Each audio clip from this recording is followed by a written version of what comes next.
भगवान श्री कृष्ण अर्जुन से कहते हैं कि हे अर्जुन, वैसे अनन्य चित्त वालों का चरित्र इस प्रकार होता है।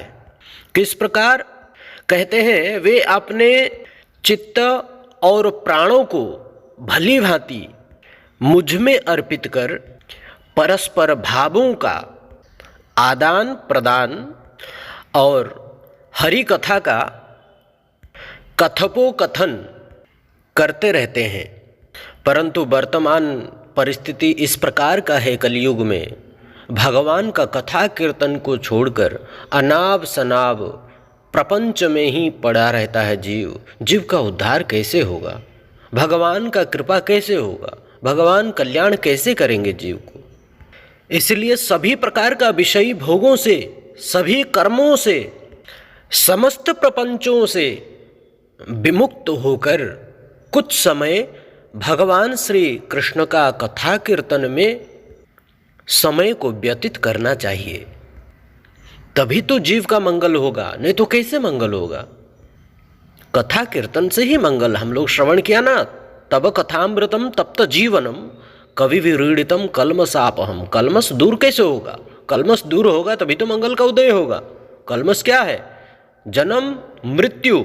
जन्म में जितना कष्ट है उससे डबल कष्ट मृत्यु में होता है। और जन्म मृत्यु के बीच में क्या है? जरा व्याधि वृद्ध और उसमें रोग आदि नाना प्रकार के रोग। इन सब से निवृत्ति कैसे होंगे? इन सब से अपहाम कैसे होंगे? दूर कैसे होंगे? ये सब इन्हीं को ही तो क्लेश कहते हैं, इन्हीं को ही तो कल्मष कहते हैं। कल्मष अपहाम। कल्मष दूर कैसे होगा? मंगल तभी उदय होगा। तो बोलते हैं तव कथामृतम तप्त जीवनम। जीवन अपना भगवान का कथा को मनाओ, बना लो। हमारा जीवन भगवान श्री कृष्ण का कथा, राम का कथा ही होना चाहिए। यही जीवन का आधार जब हमारा बन जाएगा, यही प्राण बन जाएगा भगवान श्री हरि का कथा, तो हमारा समस्त प्रकार का क्लेश निवृत्त हो जाएगा, संपूर्ण क्लेश समाप्त, अपहाम हो जाएगा। फिर मंगल उदय होगा, मंगल का उदय होगा। कैसे? बोलते हरि कथा श्रवण से। श्रवण मंगलम। श्रवण करने से मंगल का उदय होगा। गीता 10वें श्लोक में कह रहे हैं, 10वें अध्याय श्रीमद् भगवद गीता 10वें अध्याय 10 नंबर श्लोक में कह रहे हैं भगवान अर्जुन से, तेषां सततयुक्तानां भजतां प्रीतिपूर्वकं ददामि बुद्धि योगम तम तेन येन माम उपयान्ति ते। तेषां सततयुक्तानां भजतां प्रीतिपूर्वकं ददामि बुद्धि योगम तम येन माम उपयान्ति ते। यह कह रहे हैं भगवान श्री कृष्ण अर्जुन से। क्या कह रहे हैं? तेषां सततयुक्तानां प्रीतिपूर्वकं भजताम। अन्वय, श्लोकान्वय हो रहा है। अर्थात मेरे नित्य संयोग के आकांक्षी प्रीतिपूर्वक भजन करने वाले को तम बुद्धि योगम ददामि, वह बुद्धि योग में प्रदान करता हूँ। ते माम उपयांति, वे मुझे प्राप्त करते हैं। वे बुद्धि के द्वारा, जो भगवान बुद्धि प्रदान करते हैं, उस बुद्धि के द्वारा भगवान को प्राप्त करते हैं। ध्यान पूर्वक श्रवण कीजिए, कितना सुंदर बात कह रहे हैं भगवान। ऐसा कृपालु और कौन हो सकता है इस जगत में? ऐसे दयालु और कौन हो सकता है? बहुत कृपालु है भगवान। अर्थात भगवान श्री कृष्ण अर्जुन से कह रहे हैं कि हे अर्जुन, मेरे नित्य संयोग की अभिलाषा से प्रीतिपूर्वक भजनशील उन भक्तों को, उन लोगों को जो भजन करते हैं, उन लोगों को मैं वह बुद्धि योग प्रदान करता हूँ जिसके द्वारा वे मुझे प्राप्त करते हैं, मुझे प्राप्त होते हैं। हमारे गौड़ीय वैष्णव आचार्य श्री शिल विश्वनाथ चक्रवर्ती ठाकुर पाद जी भी इस श्लोक के टीका में कह रहे हैं, ननु तुष्यन्ति च रमन्ति च इति त्वदुक्त्या त्वद्भक्तानां भक्त्यैव परमानंदो गुणातीत इत्यवगतम। अर्थात यह बात को सुनकर अर्जुन कहने लगा कि अच्छा, आश्चर्य होकर कहने लगे, वे संतोष और आनंद को प्राप्त करते हैं।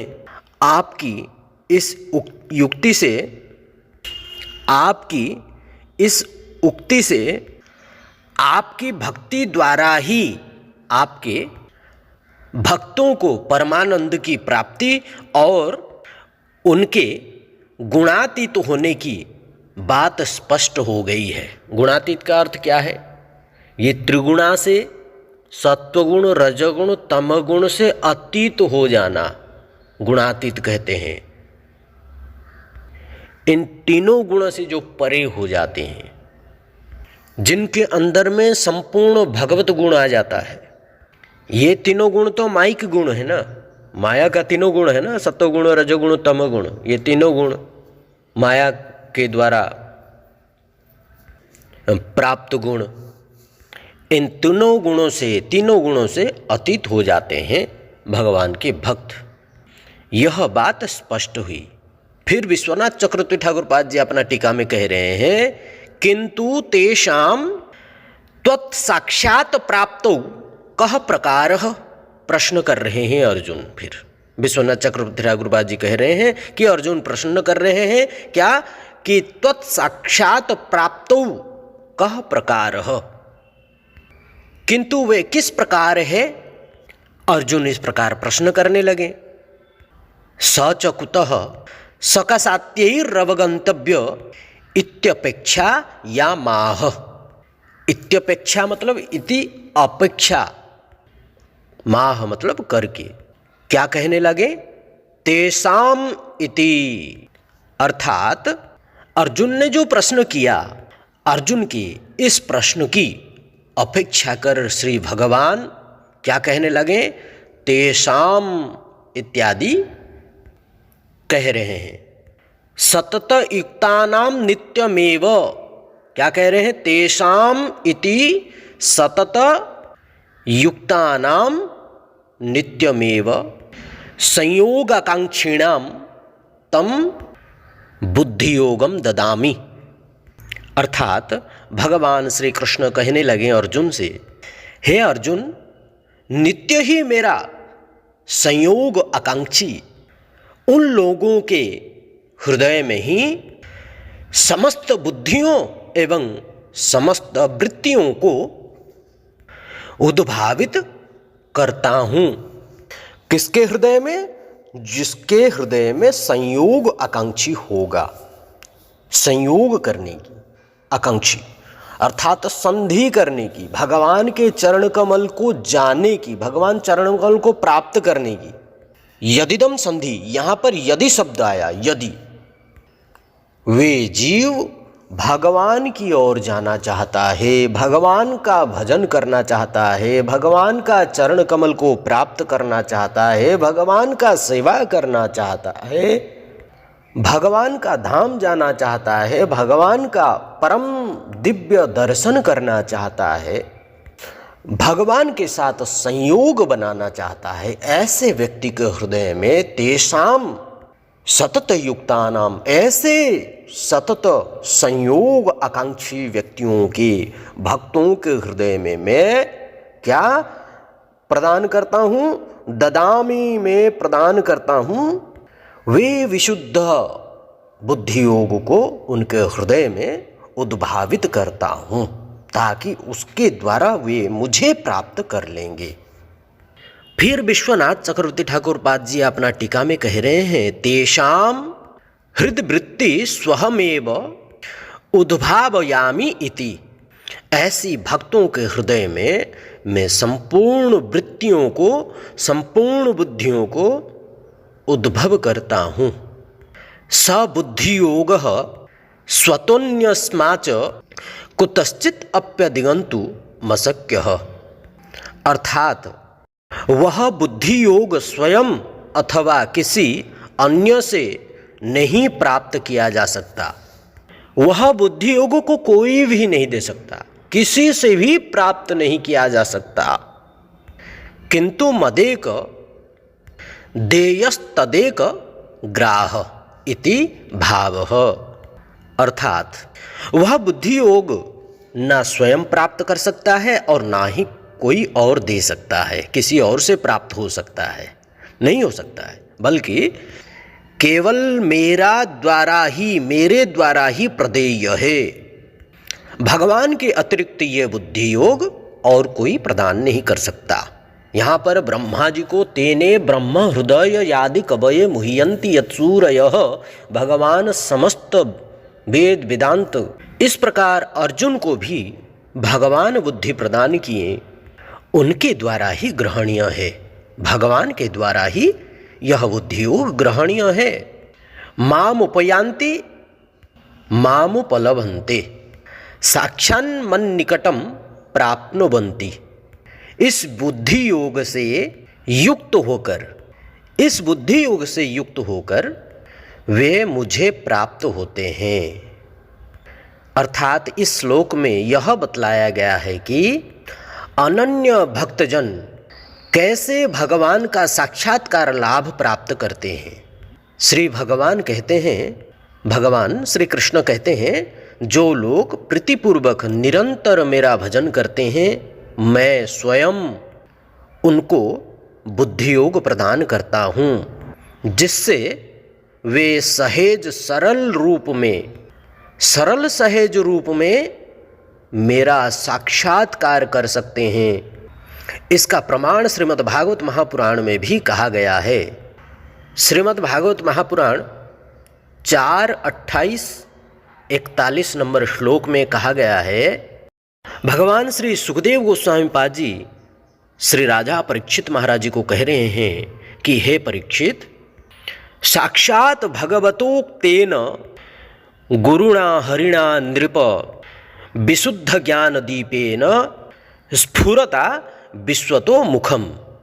श्रीमद् भागवत महापुराण 4:28-41 में कह रहे हैं सुखदेव गोस्वामी पाद जी, अर्थात हे राजन, स्वयं भगवान ने ही गुरु के रूप में उनके मलयध्वज नाम का एक राजा था, उनके हृदय में ज्ञान